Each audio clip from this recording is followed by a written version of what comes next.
ఒక పెద్ద నది ఒడ్డున ఒక జామ చెట్టు ఉండేది. ఆ చెట్టు మీద ఒక కోతి నివసిస్తూ ఉండేది. అది రోజూ జామ పండ్లు తింటూ ఆనందంగా జీవిస్తూ ఉండేది. అదే నదిలో ఒక మొసలి ఉండేది. ఒకరోజు అది జామ చెట్టు దగ్గరకు వచ్చింది. కోతి మొసలిని చూసి భయపడలేదు.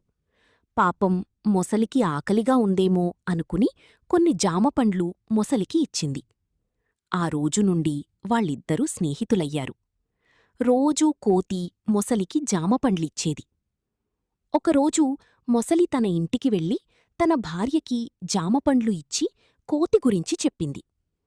ఆ ఆడమొసలి వాటిని తిని, "ఇవి చాలా రుచిగా ఉన్నాయి. వీటిని తినే కోతి గుండె ఇంకెంత రుచిగా ఉంటుందో" అని అనుకుంది. "నాకు ఆ కోతి గుండె కావాలి" అని చెప్పింది.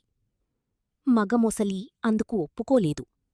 "కోతి నాకు మంచి స్నేహితుడు, వద్దు" అని చెప్పింది. కాని ఆడమొసలి పట్టుపట్టేసరికి చివరకు ఒప్పుకుంది. మరుసటి రోజు మగమొసలి చెట్టు దగ్గరకు వెళ్ళి కోతిని చూసి ఇలా అంది. "ఇవాళ నువ్వు మా ఇంటికి రావాలి.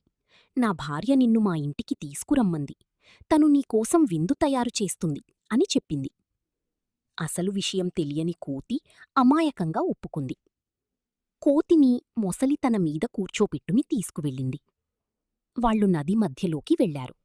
అప్పుడు మొసలి కోతికి నిజం చెప్పింది. "నా భార్య నీకోసం విందు చెయ్యడం లేదు. నీ గుండెతో తను విందు చేసుకోవాలి అనుకుంటోంది.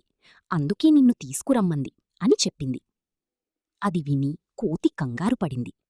కాని వెంటనే సమయస్ఫూర్తితో ఒక ఉపాయం ఆలోచించింది. "అయ్యో మిత్రమా, నేను నా గుండె చెట్టుమీదే వదిలేసి వచ్చాను. నువ్వు ముందే చెప్పుంటే అక్కడే ఇచ్చేదాన్ని కదా. సరే, తిరిగి గట్టుమీదికి పద. నేను అప్పుడు నీకు నా గుండెను తెచ్చి ఇస్తాను" అని చెప్పింది. మొసలి ఆ మాటలు నిజమే అనుకుని తన భార్య కోరిక తీరబోతోంది అనే సంతోషంతో కోతిని తిరిగి చెట్టు దగ్గరకు తీసుకువెళ్ళింది. కోతి వెంటనే పైకి ఎగిరి చెట్టుమీదికి వెళ్ళి, "నా గుండె నా దగ్గరే ఉంది. నీ నుండి తప్పించుకోవడానికి నేను ఇలా చెప్పాను" అంది. మొసలి చేసేదేమీ లేక నదిలోకి వెళ్ళిపోయింది.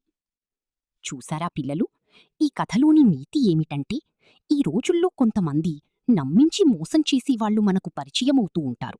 వాళ్ళని కోతివలి సమయస్ఫూర్తితో ఎదుర్కోవాలి.